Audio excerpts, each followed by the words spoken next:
കർത്താവായ യേശു ക്രിസ്തുവിൻ്റെ ധന്യമേറിയ തിരുനാമത്തിന് മഹത്വമുണ്ടാകട്ടെ. അനുഗ്രഹിക്കപ്പെട്ടതായ മറ്റൊരു എപ്പിസോഡിലേക്ക് എല്ലാ ബഹുമാന്യ ശ്രോതാക്കൾക്കും ഒരിക്കൽ കൂടെ വന്ദനം. ദൈവസന്നിധിയിൽ തുടർന്നുള്ളതായിരിക്കുന്ന ചില നിമിഷങ്ങൾ മാറ്റമില്ലാത്ത തിരുവചനത്തിൽ നിന്ന് ചില ചിന്തകൾ നമുക്ക് പങ്കുവയ്ക്കാം. അതിനാസ്പദമായിക്കൊണ്ട് ദാനിയേൽ പ്രവചന പുസ്തകം 1-ാം അധ്യായം 8-ാമത്തെ തിരുവചനം നിങ്ങളുടെ മുൻപാകെ വായിപ്പാൻ ആഗ്രഹിക്കുന്നു. എന്നാൽ രാജാവിൻ്റെ ഭോജനം കൊണ്ടും അവൻ കുടിക്കുന്ന വീഞ്ഞുകൊണ്ടും തന്നെത്താൻ അശുദ്ധമാകുകയില്ല എന്ന് ദാനിയേൽ ഹൃദയത്തിൽ നിശ്ചയിച്ചു. തനിക്ക് അശുദ്ധി വരുത്തുവാൻ ഇടവരുത്തരുതെന്ന് ഷണ്ഡാധിപനോട് അപേക്ഷിച്ചു. അനുഗ്രഹിക്കപ്പെട്ട നല്ല ഈ തിരുവചന വേദഭാഗത്തിനായി ഞാൻ കർത്താവിനെ സ്തുതിക്കുന്നു. വിശുദ്ധ ബൈബിളിലെ 66 പുസ്തകങ്ങളിൽ പ്രവചന പുസ്തകങ്ങളിൽ വളരെ ശ്രദ്ധയാകർഷിക്കുന്ന ഒരു പുസ്തകമാണ് ദാനിയേൽ പ്രവചന പുസ്തകം. അതതിൻ്റെ എഴുത്തുകൊണ്ടും അതിൻ്റെ ശൈലികൾ കൊണ്ടും എല്ലാം വളരെ വേറിട്ട് നിൽക്കുന്ന ഒരു പുസ്തകമാണ് ദാനിയേൽ പ്രവചന പുസ്തകം. അനേക പ്രവചന പുസ്തകങ്ങൾ വിശുദ്ധ ബൈബിളിൽ ഉണ്ട് എങ്കിലും എസെക്കിയേൽ, ദാനിയേൽ, സഖരിയാവ്, വെളിപ്പാട് എന്നീ പുസ്തകങ്ങൾ അതിൻ്റെ എഴുത്തുകളിൽ വ്യത്യസ്തതയുണ്ട്. വെളിപ്പാട് പുസ്തകം, വെളിപ്പാടെന്ന മലയാള പദത്തിൻ്റെ ഇംഗ്ലീഷ് വേർഡാണ് റെവലേഷൻ എന്ന് കാണുന്നത്. റെവലേഷൻ എന്ന ഇംഗ്ലീഷ് വേർഡിൻ്റെ മൂലഭാഷയിലേക്ക് പോകുമ്പോൾ അപ്പോക്കാലിപ്സിസ് എന്താ നമ്മളതിനെ പഠിക്കുന്നത് ഗ്രീക്ക് പദത്തിൽ. അതിനർത്ഥം മറനീക്കി പുറത്തു കൊണ്ടുവരിക എന്നുള്ളതാണ്. ഇതുപോലെ തന്നെ ഇതിൻ്റെ എഴുത്തുകളുടെ പ്രത്യേകത കൂടിയുണ്ട്. വെളിപ്പാട്, ദാനിയേൽ, എസെക്കിയേൽ, സഖരിയാവ് ഈ പ്രവചന പുസ്തകങ്ങൾ എഴുതപ്പെട്ടതും അതിൻ്റെ സാഹിത്യപരമായിരിക്കുന്ന എഴുത്ത് ശൈലികൾക്കും വ്യത്യാസമുണ്ട്. മറ്റ് പ്രവചന പുസ്തകങ്ങളിൽ നിന്ന് വളരെ വ്യത്യസ്തത നിറഞ്ഞതാണ് ഈ പുസ്തകങ്ങളെന്ന് നമുക്ക് അതിൻ്റെ പഠനഭാഗങ്ങളിൽ നിന്ന് മനസ്സിലാക്കുവാൻ കഴിയുന്നുണ്ട്. അപ്പോക്കാലിപ്റ്റിക് എന്ന് പറയുന്നതായിരിക്കുന്ന ലിറ്ററേച്ചർ സാഹിത്യ ശൈലിയിൽ നിന്നാണ് ഈ പറയപ്പെടുന്ന 4 പുസ്തകങ്ങൾ എഴുതപ്പെട്ടിരിക്കുന്നത്. വെളിപ്പാട് പുസ്തകത്തിൻ്റെ മൂലഭാഷയിൽ നാം കേട്ടതുപോലെ തന്നെ ദൈവത്തിൽ മറഞ്ഞിരിക്കുന്നതായ ചില കാര്യങ്ങളെ വെളിപ്പെടുത്തുക എന്നുള്ള ദൈവിക പദ്ധതികളെ ഉൾക്കൊള്ളിച്ചുകൊണ്ടാണ്, അല്ലെങ്കിൽ മറനീക്കുന്ന ദൈവത്തിൻ്റെ ആ അത്ഭുത പ്രവൃത്തികളെ കാണിച്ചുകൊണ്ടാണ് ഈ നിലകളിലുള്ള എഴുത്തിനെ നമുക്കിതിനെ കാണുവാൻ കഴിയുന്നത്. ദാനിയേൽ പ്രവചന പുസ്തകം 1-ാം അധ്യായത്തിൻ്റെ 8-ാമത്തെ തിരുവചനത്തിൽ നമ്മൾ വായിച്ചത് പ്രവാസത്തിലേക്ക് കടന്നുപോയ ഇസ്രായേൽ ജനം, അതിലൊരുവനായിരിക്കുന്ന ദാനിയേൽ, തന്നോടുകൂടിയുള്ള 3 സഹോദരങ്ങൾ. ഇവരിൽ ദാനിയേൽ എന്ന് പറയുന്ന ചെറുപ്പക്കാരൻ തൻ്റെ ജീവിതത്തിലെടുത്ത ഉറച്ച നിലപാടുകളെയാണ് 8-ാം വചനത്തിൽ നമ്മൾ വായിച്ചു കേട്ടത്. എന്തിനാണ് ദാനിയേൽ ഇപ്രകാരം സംസാരിച്ചത്? നെബൂഖദ്നേസർ രാജാവ് ബാബേൽ ഭരണകർത്താവായിരിക്കുമ്പോൾ ഇസ്രായേൽ ജനത്തെ, യഹൂദന്മാരെ പ്രവാസത്തിലേക്ക് പിടിച്ചുകൊണ്ടുപോയി, ബാബേലിലേക്ക് പിടിച്ചുകൊണ്ടുപോയി. പ്രവാസത്തിലായിരിക്കുന്ന യഹൂദന്മാരുടെ ഇടയിൽ നിന്ന് വളരെ സമർത്ഥന്മാരായിരിക്കുന്ന യൗവനക്കാരെ തിരഞ്ഞെടുക്കുവാൻ താൻ ഒരു കൽപ്പന പുറപ്പെടുവിച്ചു. തൻ്റെ ഭരണ സുരാകേന്ദ്രങ്ങളിൽ യഹൂദന്മാരെ ഇരുത്തുക എന്നുള്ളതായിരിക്കുന്ന വലിയ ലക്ഷ്യമാണ് താൻ അതിൻ്റെ പിന്നിൽ ചിന്തിച്ചത്. ഇപ്രകാരമാണ് നെബൂഖദ്നേസർ രാജാവ് പറഞ്ഞത്: ഇസ്രായേൽ മക്കളിൽ രാജസന്തതിയിലും കുലീനന്മാരിലും വെച്ച് അംഗഭംഗമില്ലാത്തവരും സുന്ദരന്മാരും സകല ജ്ഞാനത്തിലും നിപുണന്മാരും അറിവിൽ സമൃദ്ധരും വിദ്യാപരിജ്ഞാനികളും രാജധാനിയിൽ പരിചരിക്കുവാൻ യോഗ്യന്മാരുമായ ചില ബാലന്മാരെ വരുത്തുവാൻ, അവരുടെ കൽദയരുടെ വിദ്യയും ഭാഷയും അഭ്യസിക്കുവാനും കൽപ്പിച്ചു. ഈ നിലയിലുള്ളതായിരിക്കുന്ന ഒരു ആഹ്വാനം, കൽപ്പന രാജാവ് പുറപ്പെടുവിച്ചു. എന്നാൽ ഈ കൽപ്പന യഹൂദന്മാരുടെ ഇടയിൽ രാജാവേൽപ്പിച്ച ഷണ്ഡൻ ചില പരിശോധനകളൊക്കെ നടത്തി യഹൂദന്മാരുടെ ഇടയിൽ നിന്ന് ചിലരെ കണ്ടെത്തി. അതിൽ 4 യുവാക്കളെയാണ് തനിക്ക് ലഭിച്ചത്. ഈ 4 യുവാക്കളിൽ നിന്ന് കണ്ടെത്തിയ ഒരുവനാണ് ദാനിയേൽ. ബാക്കി 3 പേരുടെ പേരും വിശുദ്ധ ബൈബിളിൽ തന്നെ പരാമർശിച്ചിട്ടുണ്ട്. ദാനിയേൽ 1-ന്റെ 6-ാമത്തെ വാക്യം. ദാനിയേൽ, ഹനന്യാവ്, മീശായേൽ, അസരിയാവ് എന്നീ യഹൂദാപുത്രന്മാർ ഉണ്ടായിരുന്നു. ഈ യഹൂദന്മാരായിരിക്കുന്ന എബ്രായ ബാലന്മാരെ നെബൂഖദ്നേസർ രാജാവ് തൻ്റെ കൊട്ടാരത്തിൽ തൻ്റെ ഭരണസിരാ കേന്ദ്രത്തിലേക്ക് ചില കാര്യങ്ങൾക്ക് വേണ്ടി നിയമിക്കുവാൻ താൻ തിരഞ്ഞെടുത്തു. എന്നാൽ ഈ എബ്രായ ബാലന്മാരെ ചില ശുദ്ധീകരണ നാളുകളിൽ കൂടെ കടത്തിവിട്ട് ആ ചുമതലകളിലേക്ക് ഏൽപ്പിക്കുവാൻ വേണ്ടി നെബൂഖദ്നേസർ രാജാവ് തീരുമാനമെടുക്കുമ്പോൾ രണ്ടാമതും തൻ്റെ കൽപ്പന വന്നു. ഇവരെ 3 രീതിയിൽ അവരെ പരിചരിച്ച് ഏറ്റെടുക്കണം. ഒന്നാമത്തെ രീതിയാണ്, അതിനെ 4-ാം വാക്യത്തിൽ നമ്മൾ വായിച്ചത്, അവരെ കൽദയരുടെ വിദ്യയും ഭാഷയും അഭ്യസിപ്പിക്കണം. രണ്ടാമത്, അവർക്ക് രാജഭോജനവും രാജാവ് കുടിക്കുന്ന വീഞ്ഞിൽ നിന്നും അവർക്ക് നിത്യവൃത്തി കൽപ്പിക്കണം. അടുത്തത് 3-ാമത്തെ ഭാഗമായിരിക്കുന്നത് അവരുടെ പേരുകൾക്ക് മാറ്റങ്ങൾ വരുത്തണം. പലപ്പോഴും ശത്രുവിൻ്റെതായിരിക്കുന്ന ഇടപാടുകൾ ദൈവമക്കളുടെ ജീവിതത്തിൽ അവരുടെ വിശ്വാസ ജീവിതത്തെ തകർത്ത് കളയുവാൻ, വിശ്വാസത്തിൽ നിന്ന് എന്നേക്കുമായി അകറ്റിക്കളവാൻ ശത്രുവായിരിക്കവൻ ശ്രമിക്കുന്നത് ഈ നിലകളിലായിരിക്കും. പലപ്പോഴും നമ്മൾ പ്രത്യക്ഷത്തിൽ കാണുന്ന പല പ്രവർത്തികളിലൂടെയാണ് ശത്രുവിനെ പരാജയപ്പെടുത്തുവാൻ നോക്കുന്നു എന്ന് ചിന്തിക്കുന്നത്. ആഞ്ഞടിക്കുന്ന കൊടുങ്കാറ്റും തിരമാലകളും ജീവിതത്തിൽ കയറി വരുമ്പോൾ നമ്മൾ മനസ്സിലാക്കുന്നു, നമ്മൾ പറയുന്നു, ശത്രു എന്നെ വല്ലാതെ ആക്രമിച്ചു കൊണ്ടിരിക്കുന്നു. പക്ഷെ നമ്മൾ പോലും അറിയാതെ നമ്മുടെ ജീവിതത്തിൽ ശത്രു കൈകൾ കടത്തുന്നത് നാം പലപ്പോഴും ശ്രദ്ധിക്കപ്പെടാറില്ല. ഈ നിലകളിലുള്ള പ്രവർത്തികളെയാണ്, ശത്രുവിൻ്റെ പ്രവർത്തികളെയാണ് നാം വളരെ സൂക്ഷ്മതയോടെ കണ്ടെത്തുകയും അതിനു വേണ്ടതായിരിക്കുന്ന ആത്മീക ട്രീറ്റ്മെൻറ്റുകൾ നൽകി കൊടുക്കേണ്ടതും. നെബൂഖദ്നേസർ രാജാവ് ഇപ്പോൾ യഹൂദന്മാരെ സംബന്ധിച്ച് അവന് ശത്രുവാണ്. കാരണം അവരുടെ രാജ്യത്തെ കീഴടക്കുകയും അവരെ പ്രവാസത്തിലേക്ക് കൊണ്ടുപോവുകയും ചെയ്തു. പ്രവാസ ജീവിതം എന്നുള്ളത് അത്ര എളുപ്പമുള്ള കാര്യമല്ല. പ്രവാസ ജീവിതത്തിലായിരിക്കുന്ന ദാനിയേലും തന്നോടുകൂടിയുള്ള മറ്റു സഹോദരന്മാരും വളരെ പ്രയാസപ്പെട്ടാണ് ബാബേൽ രാജ്യത്ത് അവർ വസിക്കുന്നത്. കാലഘട്ടത്തിലെ ഏറ്റവും ശക്തരായിരിക്കുന്ന ഭരണകൂടമായിരുന്നു നെബൂഖദ്നേസർ രാജാവിൻ്റെ ഭരണത്തിന് കീഴിലുള്ളതായിരിക്കുന്ന ബാബേൽ രാജ്യം, അല്ലെങ്കിൽ ബാബേൽ സാമ്രാജ്യം എന്ന് പറയുന്നത്. ഈ കാലഘട്ടത്ത് ബാബേൽ സാമ്രാജ്യം വളരെ ശക്തിയാർജിച്ച സമയമായിരുന്നു. ഇങ്ങനെയാണ് യഹൂദന്മാരെ ഇവർ അടിമകളായി കൊണ്ടുപോകുന്നത്, പ്രവാസത്തിലേക്ക് കൊണ്ടുപോകുന്നത്. ഈ പ്രവാസ ജീവിതത്തിൽ നെബൂഖദ്നേസർ രാജാവ് യഹൂദന്മാരുടെ ജീവിതത്തിൽ അവരുടെ പാരമ്പര്യത്തെയും അവരുടെ വിശ്വാസത്തെയും അവർ ആചരിച്ചു വരുന്ന അവരുടെ മതതീഷ്ണതയെയും എങ്ങനെയും നശിപ്പിക്കുക എന്നുള്ളതാണ് നെബൂഖദ്നേസർ രാജാവിൻ്റെ ലക്ഷ്യം. ഇവിടെ ദാനിയേലും തന്നോട് കൂടിയുള്ളതായിരിക്കുന്ന 3 സഹോദരന്മാരും അവർ ഉറച്ച നിലപാടുകളുള്ളവരായിരുന്നു. പ്രാരംഭമായി ഞാൻ നിങ്ങളോട് ഓർപ്പിക്കട്ടെ, നിങ്ങളുടെ വിശ്വാസ ജീവിതത്തിൽ നിങ്ങൾക്ക് ഉറച്ച നിലപാടുകൾ ഉണ്ടാകണം. നിങ്ങളുടെ വിശ്വാസ ജീവിതത്തിൽ നിങ്ങൾക്ക് വ്യക്തമായിരിക്കുന്ന ധാരണകൾ ഉണ്ടാകണം. നിങ്ങൾ ആരെ വിശ്വസിക്കുന്നുവെന്നും നിങ്ങൾ ആർക്കു വേണ്ടി ജീവിക്കുന്നുവെന്നും നിങ്ങൾ ആരെ പിൻപറ്റുന്നുവെന്നും വ്യക്തമായിരിക്കുന്ന ധാരണ നിങ്ങൾക്കുണ്ടായിരിക്കണം. ഉറച്ച നിലപാടുകൾ ഉണ്ടായിരിക്കണം. ആരെങ്കിലും എന്തെങ്കിലും പറയുമ്പോൾ മാറ്റിപ്പറയുന്ന വിശ്വാസ ജീവിതമല്ല നമുക്കുണ്ടായിരിക്കേണ്ടത്. ക്രിസ്തുവിൽ അധിഷ്ഠിതമായിരിക്കുന്ന, ക്രിസ്തു കേന്ദ്രീകൃതമായിരിക്കുന്ന ഒരു വിശ്വാസ ജീവിതത്തിന് നമ്മളെല്ലാവരും ഉടമകളായിരിക്കണം. ഇല്ലായെങ്കിൽ ഈ നിലകളിലുള്ള പരീക്ഷണങ്ങൾ കടന്നു വരുമ്പോൾ നമ്മൾ പലപ്പോഴും പതറിപ്പോകുവാൻ സാധ്യതകൾ കൂടുതലാണ്. നെബൂഖദ്നേസർ രാജാവ് ഈ 4 സഹോദരന്മാരുടെ ജീവിതത്തിലേക്ക് കൊണ്ടുവന്ന പരീക്ഷണങ്ങളാണ് 3 തരത്തിൽ ഞാൻ നിങ്ങളെ ഓർമ്മിപ്പിച്ചത്. ഒന്നാമത്തെ കാര്യം അവരോട് പറഞ്ഞത്, നിങ്ങൾ കൽദയരുടെ വിദ്യയും ഭാഷയും അഭ്യസിക്കേണ്ടതായിട്ടുണ്ട്.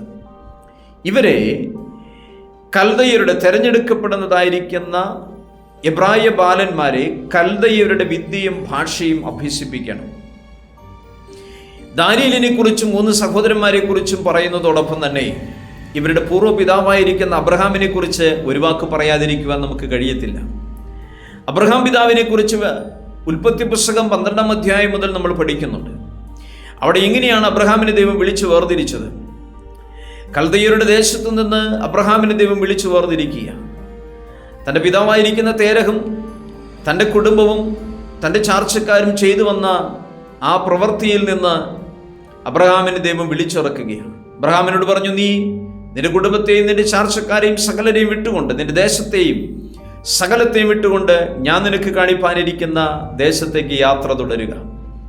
ദൈവവിളിക്കനുസരിച്ച് യാത്ര തിരിച്ച മനുഷ്യനാണ് അബ്രഹാം. എന്നാൽ ഈ അബ്രഹാം തനിക്കുള്ളതും തൻ്റെ പിതാവിനുള്ളതും പിതൃസമ്പത്തായിരിക്കുന്ന എല്ലാറ്റിനെയും ഉപേക്ഷിച്ചുകൊണ്ട് ദൈവവിളിക്ക് വേണ്ടി ഇറങ്ങിത്തിരിച്ചു. തന്നോടുകൂടെ ഇറങ്ങിത്തിരിച്ച മറ്റൊരു സഹോദരനും ഉണ്ടായിരുന്നു, പേര് ലോത്ത്. യാത്രയുടെ യാത്രാമധ്യയായി കഴിഞ്ഞപ്പോൾ ലോത്ത് പ്രകൃതി ഭംഗിയെല്ലാം കണ്ടു. താമസിക്കുവാൻ പറ്റിയ ഇടം എല്ലാം കൊണ്ടും നല്ലതെന്ന് സാഹചര്യമെല്ലാം നോക്കി താൻ അവിടെ സ്ഥിരതാമസമാക്കി. എന്നാൽ അബ്രഹാമും ലോത്തും തമ്മിൽ ഒരു ധാരണയായി. നീ വടക്കോട്ടെങ്കിൽ ഞാൻ തെക്കോട്ട്, നീ കിഴക്കോട്ടെങ്കിൽ ഞാൻ പടിഞ്ഞാറോട്ട്. ഈ നിലകളിൽ അവരുടെ ധാരണകൾ ഉറപ്പിച്ചു. അവർ തമ്മിൽ എഗ്രിമെന്റിൻ പ്രകാരം യാത്ര പകർന്നു. ലോത്താകട്ടെ സോദോം ഗൊമോറ എന്ന് പറയുന്ന ആ കാലഘട്ടത്തിലെ മനോഹര ദേശത്തെ തിരഞ്ഞെടുത്തു. അബ്രഹാം ആകട്ടെ ഇത് തൻ്റെ വാഗ്ദത്ത ദേശമല്ല എന്ന് തൻ്റെ വെളിപ്പാടിനാൽ തിരിച്ചറിഞ്ഞുകൊണ്ട് തനിക്കുള്ളതായിരിക്കുന്ന ദൈവത്തിലുള്ള ആശ്രയവും വിശ്വാസവും ഉറപ്പും ധൈര്യവും താൻ അവിടെ പ്രകടമാക്കിക്കൊണ്ട് തൻ്റെ യാത്ര വീണ്ടും മുന്നോട്ട് തുടർന്നു. എന്നാൽ അല്പം കൂടെ കഴിഞ്ഞപ്പോൾ സോദോം ഗൊമോരയെ ന്യായം വിധിക്കുന്ന സമയം അബ്രഹാമിൻ്റെ പ്രാർത്ഥന വളരെ ശ്രദ്ധേയമാണ്. വീണ്ടും അബ്രഹാം യാത്ര തുടരുകയാണ്. ഇങ്ങനെ കനാൽ ദേശത്ത് എത്തപ്പെട്ടു. കനാൽ ദേശത്ത് എത്തപ്പെട്ടപ്പോഴും അബ്രഹാം പറഞ്ഞൊരു കാര്യമുണ്ട്, ഇത് എൻ്റെ പ്രവാസദേശമാണ്, ഇതെൻ്റെ സ്വന്തം ദേശമല്ല. എനിക്ക് ദൈവം അടിസ്ഥാനം ഇട്ടുകൊണ്ട് ശില്പിയായി നിർമ്മിക്കുന്ന ആ വാഗ്ദത്ത ദേശത്തിന് വേണ്ടി ഞാൻ എൻ്റെ മക്കളെയും കൊച്ചുമക്കളുമായി ഞാൻ ഇനിയും കാത്തിരിക്കും. നോക്കൂ, ഇതാണ് അബ്രഹാം പിതാവിൻ്റെ വ്യക്തമായിരിക്കുന്ന നിലപാടുകളും അബ്രഹാം പിതാവിൻ്റെ വ്യക്തമായിരിക്കുന്ന കാഴ്ചപ്പാടും. ഇന്ന് വിശ്വാസ ജീവിതത്തിൽ അനേകർക്ക് വ്യക്തതയില്ല, കാഴ്ചപ്പാടില്ല. അതിൻ്റെ പരിണിത ഫലമാണ് പലരും ഇന്ന് ചെറിയ ചെറിയ പ്രതിസന്ധികൾ കടന്നു വരുമ്പോൾ ജീവിതത്തിൽ വിശ്വാസത്തിൽ നിന്നും കർത്താവിങ്കിൽ നിന്നും അന്യപ്പെട്ടു പോകുന്നതിൻ്റെ കാരണം. എന്നെ കേൾക്കുന്ന സഹോദരങ്ങളെ, നിസ്സാര വിഷയങ്ങളുടെ മുഖത്ത് കർത്താവിനോട് പിണങ്ങുകയും കർത്താവിൽ നിന്ന് അകന്നു പോവുകയും ചെയ്യുന്നവർ എന്നെ കേൾക്കുന്നുവെങ്കിൽ ഈ സന്ദേശം നിങ്ങളോട് സംസാരിപ്പാൻ എനിക്കുണ്ട്. നിങ്ങളോടുള്ളതായ വ്യക്തമായിരിക്കുന്ന ദൈവിക ആലോചനയാണ് എനിക്ക് നിങ്ങളോട് പങ്കുവയ്ക്കുവാനുള്ളത്. വ്യക്തമായിരിക്കുന്ന ധാരണയും വിശ്വാസവും ഉറപ്പുമുള്ള അബ്രഹാമിൻ്റെ സന്തതി തലമുറകളാണ് ഇന്ന് ബാബേൽ പ്രവാസത്തിലേക്ക് കടന്നുപോയിരിക്കുന്നത്. ആ ബാബേൽ പ്രവാസത്തിലായിരിക്കുന്ന ഇസ്രായേൽ ജനത്തിൻ്റെ നടുവിൽ നിന്ന് തെരഞ്ഞെടുത്ത 4 സഹോദരങ്ങളിൽ ഇവർ തന്നെയാണ്. അബ്രഹാമിൻ്റെ കൊച്ചുമക്കൾ എന്ന് വേണമെങ്കിൽ നമുക്ക് പറയാം. അബ്രഹാമിൻ്റെ കൊച്ചുമക്കളായിരിക്കുന്ന ദാനിയേലും തന്നോടുകൂടെയുള്ളതായിരിക്കുന്ന അസര്യാവും മീശായേലും ഹനന്യാവും ഇവർ നെബൂഖദ്നേസർ രാജാവിൻ്റെ കൊട്ടാരത്തിലെ ചില ഉത്തരവാദിത്വങ്ങളിലേക്ക് അവർ സെലക്ട് ചെയ്യപ്പെട്ടു. എന്നാൽ നെബൂഖദ്നേസർ രാജാവ് ഇവരെ ഏൽപ്പിച്ചതായിരിക്കുന്ന ചില കാര്യമുണ്ട്. ഒന്ന്, നിങ്ങൾ കൽദയരുടെ ഭാഷയും വിദ്യയും അഭ്യസിക്കണം. ഞങ്ങളുടെ പിതാവായിരിക്കുന്ന അബ്രഹാം പിതാവ് എന്നേക്കുമായി വേണ്ടെന്ന് വെച്ച് ദൈവവിളി കേട്ട് ഇറങ്ങിത്തിരിച്ചതായ മനുഷ്യനാണ്. ദൈവം അടിസ്ഥാനമിട്ടും ശില്പിയായി നിർമ്മിക്കുന്നതായിരിക്കുന്ന പുതിയ യെരൂശലേമിന് വേണ്ടി, ആ വാഗ്ദത്ത ദേശത്തിന് വേണ്ടി യാത്ര തിരിച്ച മനുഷ്യൻ്റെ മക്കളാണ് ഞങ്ങൾ. ആ പിതാവിൻ്റെ കൊച്ചുമക്കളായിരിക്കുന്ന ഞങ്ങളുടെ പിതാവ് വിട്ടുകളഞ്ഞതിലേക്ക് ഞങ്ങൾ മടങ്ങിപ്പോകത്തില്ല. ഇന്ന് പലപ്പോഴും പലരുടെയും ജീവിതത്തിൽ തോന്നാറുള്ള ഒരു കാര്യമാണ്, ഒന്ന് മടങ്ങിപ്പോയാലോ എന്ന്. ചെറിയ ചെറിയ പ്രതിസന്ധികളും പ്രയാസങ്ങളൊക്കെ ജീവിതത്തിൽ കടന്നു വരുമ്പോൾ വിട്ടേച്ചു പോകുന്നതിലേക്ക് മടങ്ങിപ്പോയി കൊള്ളാമെന്ന് ആഗ്രഹിക്കുന്നവർ അവരുടെ എണ്ണം കൂടിക്കൊണ്ടിരിക്കുക. ഞാനിങ്ങനെ ചിന്തിക്കുക, നെബൂഖദ്നേസർ രാജാവ് ചരിത്രത്തിൽ ഒരുപക്ഷെങ്കിൽ വായിച്ചിട്ടുണ്ടാകാം. ഇസ്രായേൽ ജനം മിസ്രൈമിൻ്റെ അടിമത്തത്തിൽ നിന്ന് കടന്നു പോരുമ്പോൾ അവർ പകുതി വഴിയിലെത്തിയപ്പോൾ പലപ്പോഴും മോശയോട് പിറുവിറുത്തിട്ടുണ്ട്. മോശേ, നീ എന്തിനാ ഞങ്ങളെ മരുഭൂമിയിലേക്ക് കൊണ്ടുവന്നത്? മരിപ്പാനാണോ? അവിടെ ഞങ്ങൾക്ക് ഇറച്ചിക്കലത്തിൻ്റെ വക്കിലിരുന്നു കൊണ്ട് ഭക്ഷിക്കുവാനും ആവശ്യത്തിലേറെ ഭക്ഷണമെല്ലാം ഞങ്ങൾക്ക് അവിടെ ലഭിച്ചുകൊണ്ടിരുന്ന. എല്ലാം നുണയാൻ അവിടെ ഒന്നും ഉണ്ടായിരുന്നില്ല. പട്ടിണിയും പരിഹാസവുമല്ലാതെ ഒന്നും തന്നെ ഉണ്ടായിരുന്നില്ല. എന്നാൽ ഈ പറയുന്ന വ്യക്തികളുടെ കൊച്ചുമക്കളാണ് ഇന്ന് ബാബേൽ പ്രവാസത്തിലേക്ക് പോയിരിക്കുന്നതെന്ന് അബ്രഹാമിനറിയാം.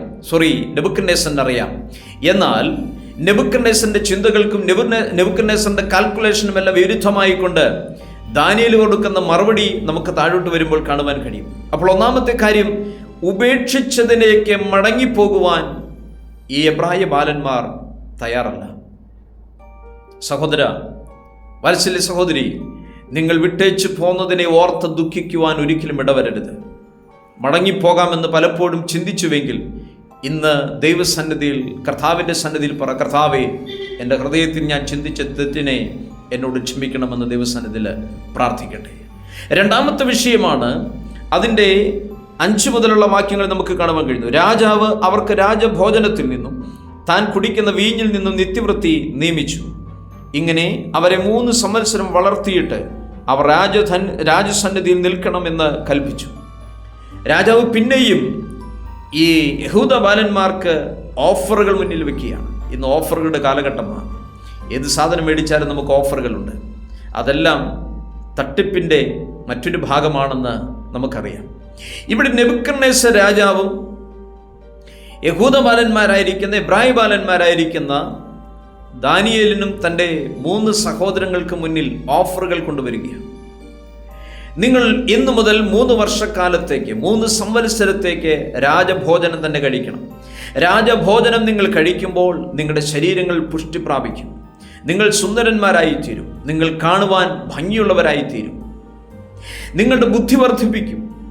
ഈ നിലകളിൽ നെബൂഖദ്നേസർ രാജാവ് ചിന്തിച്ചു. ഒന്നാമത്തെ വിഷയം, നിങ്ങൾ കൽദയരുടെ വിദ്യയും ഭാഷയും അഭ്യസിക്കണം. 2, അവരുടെ മുന്നിൽ കൊണ്ടുവന്ന ഓഫറാണ്, നിങ്ങൾ രാജഭോജനം കഴിക്കണം. ഇതിനുള്ള മറുപടിയാണ് നമ്മൾ കുറിവാക്യത്തിൽ വായിച്ചത്. രാജാവേ, നീ കുടിക്കുന്ന വീഞ്ഞുകൊണ്ടോ രാജഭോജനം കൊണ്ടോ എൻ്റെ ശരീരത്തെ പോലും അശുദ്ധമാക്കുവാൻ ഞാൻ തയ്യാറല്ല. യഹൂദനൊരു പ്രത്യേകതയുണ്ട്. അത് അബ്രഹാമിൻ്റെ പ്രത്യേകത തന്നെയാണ്. അവർ ഏറ്റവും അധികം ശ്രദ്ധിക്കുന്നവരാണ്. ജാതികളുടെയോ മറ്റു രാജ്യക്കാരുടെയോ മറ്റു മതക്കാരുടെയോ ഭാഷക്കാരുടെയോ ഒന്നും അവർ ഏറ്റെടുക്കത്തില്ല. ഞാൻ ഒരു ഉദാഹരണം നിങ്ങളോട് പറയാം. കാലങ്ങൾക്ക് മുന്നമേ സ്വന്തം ദേശത്ത് നിന്ന് ചിതറിക്കപ്പെട്ടു പോയ യഹൂദന്മാർ നമ്മുടെ കൊച്ചു കേരളത്തിലും കടന്നു വന്നു. എറണാകുളം ജില്ലയിൽ മട്ടാഞ്ചേരിയിൽ വന്നവർ താമസം ആരംഭിച്ചു. അവർക്ക് വേണമെങ്കിൽ ഇവിടെയുള്ളതായിരിക്കുന്ന സാഹചര്യങ്ങളോട് പൊരുത്തപ്പെട്ടു പോകാമായിരുന്നു. ഇവിടെയുള്ളതായിരിക്കുന്ന മതങ്ങളോട് വേണമെങ്കിൽ ചേർന്ന് പോകാമായിരുന്നു. പക്ഷേ അവർ അതിനൊന്നും വില്ലിങ് ആയിരുന്നില്ല. അവർ അന്നത്തെ ഭരണകൂടത്തോട്, രാജഭരണത്തോട് ആവശ്യപ്പെട്ടു, ഞങ്ങൾക്ക് ഞങ്ങളുടെ ആരാധന തുടരുവാൻ ഞങ്ങൾക്ക് അനുവാദം തരണം.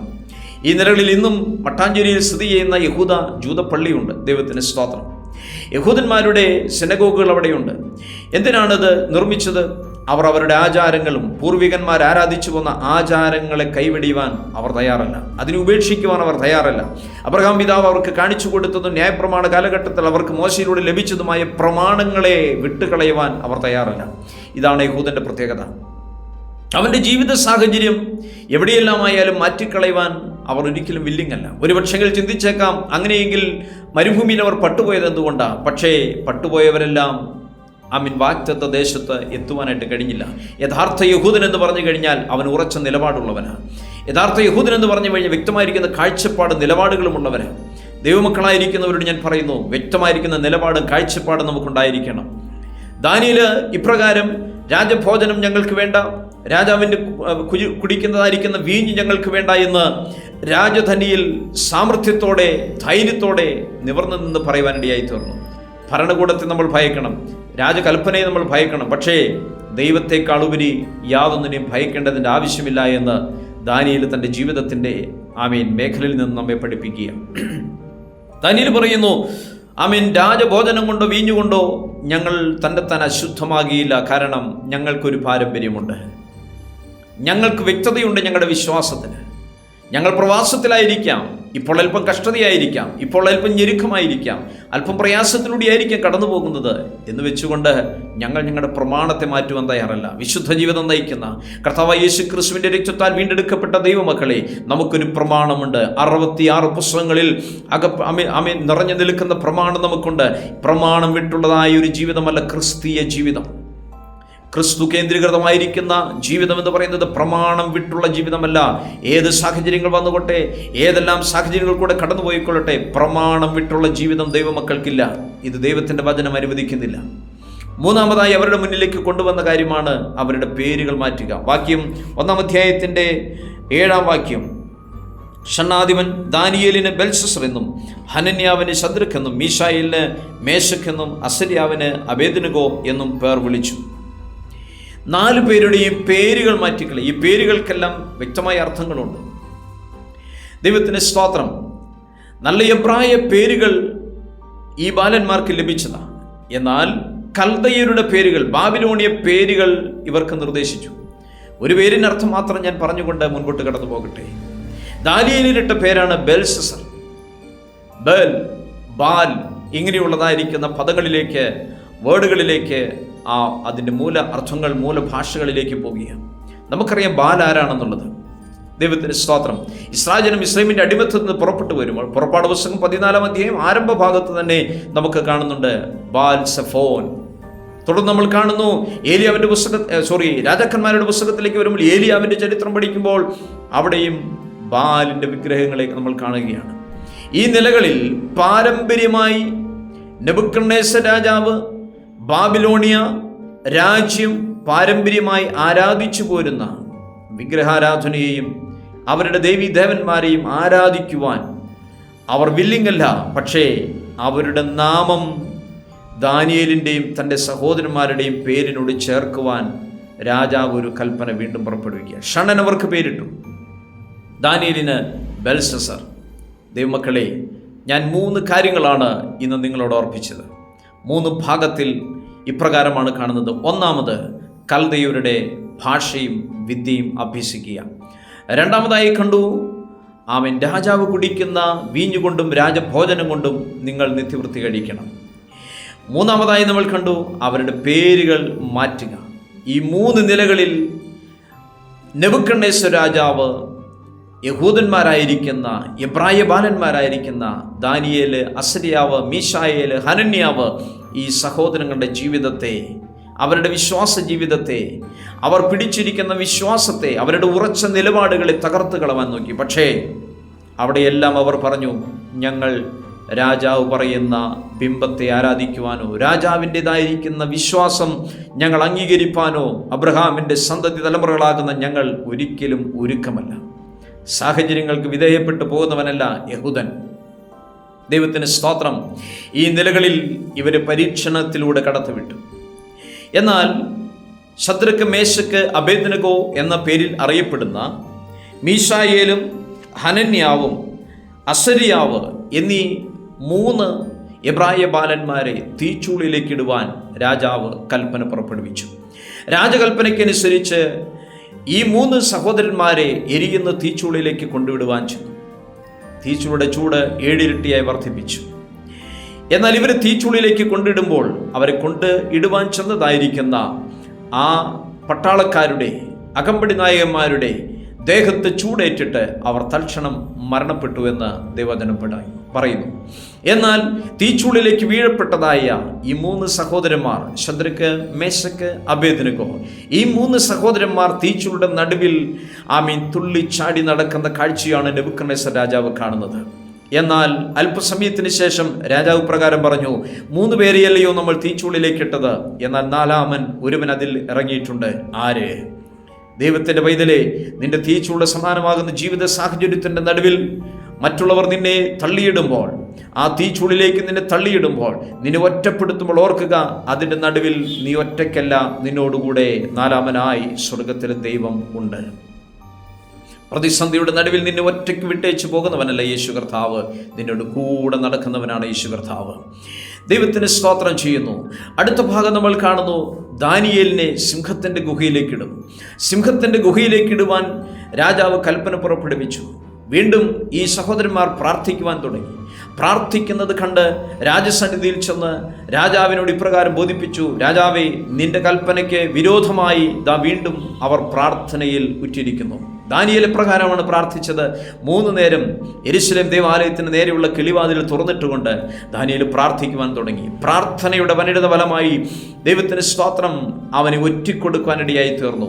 ഒറ്റിക്കൊടുത്തു കഴിഞ്ഞപ്പോൾ രാജാവ് വീണ്ടും കൽപ്പന പുറപ്പെടുവിച്ചു, അവനെ പിടിച്ചുകൊണ്ടുവരുവിൻ, അവനെ സിംഹത്തിൻ്റെ ഗുഹയിലേക്ക് ഇട്ട് കളവിൻ. കാരണം തീച്ചൂളുടെ നടുവിൽ ഇനി ഇട്ടിട്ട് കാര്യമില്ല. കാരണം തീച്ചൂളിൽ 3 പേരെ ഇട്ടിട്ട് 4-ാമനായി മറ്റൊരുവൻ ഇറങ്ങി അവരെ തീച്ചൂളുടെ നടുവിൽ ഒരു പോറൽ പോലും, അവരുടെ രോമത്തിന് ഒരു കരിവിൽ പോലും എറ്റാതെ അവർ പുറത്തു വന്നവരാ. അതുകൊണ്ട് സിംഹത്തിൻ്റെ ഗുഹയിലേക്ക് ഇട്ടുകളയാം. അവൻ സിംഹമല്ലേ, മൃഗമല്ലേ, അവനെ കടിച്ചു കീറി കൊന്നുകൊള്ളുമെന്ന് നെബൂഖദ്നേസർ രാജാവ് ചിന്തിച്ചു. ഈ നിലകളിൽ ദാനിയേലിനെ സിംഹക്കൂട്ടിലേക്ക് ഇട്ടു. എന്നാൽ രാത്രിയുടെ യാമം ഉറങ്ങിക്കളയാമെന്ന് ചിന്തിച്ച് കൊട്ടാരത്തിലേക്ക് കടന്നുപോയ രാജാവിന് രാത്രി മുഴുവനും ഉറങ്ങുവാൻ കഴിഞ്ഞില്ല. തൻ്റെ ഉറക്കമെല്ലാം നഷ്ടപ്പെട്ടു. താൻ അസ്വസ്ഥനായി. നേരം പ്രഭാതം ഇടന്നു കഴിഞ്ഞപ്പോൾ താൻ ആദ്യം ഓടിച്ചെന്നത് ദാനിയേലിൻ്റെ സിംഹക്കൂട്ടിലേക്കാണ്. ആ സിംഹക്കൂട്ടിൻ്റെ വെളിയിൽ നിന്നുകൊണ്ട് ഇപ്രകാരം ചോദിച്ചു, ദാനിയേലേ, ജീവനുള്ള ദൈവത്തിൻ്റെ ദാസനായിരിക്കുന്ന ദാനിയേൽ, നീ സേവിക്കുന്ന ദൈവം നിന്നെ സിംഹങ്ങളുടെ വായിൽ നിന്ന് വിടിവിച്ചോ എന്ന് ചോദിക്കുമ്പോൾ അകത്ത് നിന്നൊരു മറുപടി, എന്നെ അവനൊരു പോറൽ പോലും പറ്റാതെ വണ്ണം തൻ്റെ ദൂതനെ അയച്ച് അവൻ എന്നെ വിടിവിച്ചു. നിന്നെ കാക്കുവാൻ സ്വർഗത്തിലെ ദൈവം കൂടെയുണ്ട്. നിന്നെ സിംഹക്കുഴിയിലിട്ടാലും എരിയുന്ന തീച്ചൂടെ നടുവിലേക്ക് തള്ളിയാലും നിന്റെ ഉറച്ച വിശ്വാസവും നിന്റെ ഉറച്ച നിലപാടും കർത്താവ് നിന്നെ രക്ഷിപ്പാനിടയായിത്തീരും. ഈ കാലഘട്ടങ്ങളിൽ ദൈവത്തിൻ്റെ ആവശ്യം അങ്ങനെയുള്ളവരെയാണ്. ഉറച്ച നിലപാട് നമുക്കുണ്ടായിരിക്കട്ടെ, ഉറച്ച കാഴ്ചപ്പാടുണ്ടാകട്ടെ, നമ്മുടെ വിശ്വാസ ജീവിതത്തിൽ നല്ല വ്യക്തതയുണ്ടാകട്ടെ. വ്യക്തതയില്ലാത്ത വിശ്വാസ ജീവിതം നയിക്കരുത്, ഉറപ്പില്ലാത്ത വിശ്വാസ ജീവിതം നയിക്കരുത്. നമ്മൾക്ക് വ്യക്തമായിരിക്കുന്ന ധാരണയുണ്ടാകണം. ദൈവത്തിന് സ്തോത്രം.